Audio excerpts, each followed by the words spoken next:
Twister pads is a set of, in total, 12 different floor maintenance pads. The difference between Twister and standard pads is that Twister is impregnated with billions of microscopic diamonds.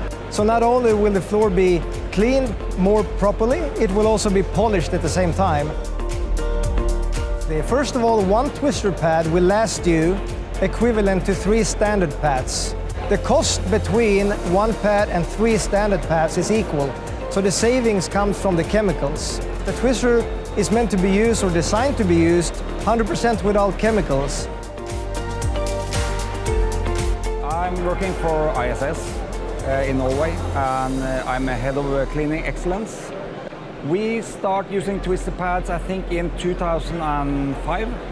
The Twister pad, it's actually helping us maintain areas and floors more easily. Before we have to scrub the floor, we have to put on some coating or polish or something.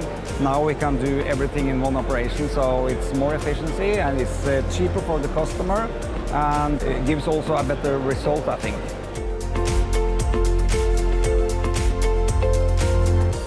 For the sake of the future, saving the environment, saving waste, saving transportation, that is the main purpose as we see it. Then all the other things comes as a bonus.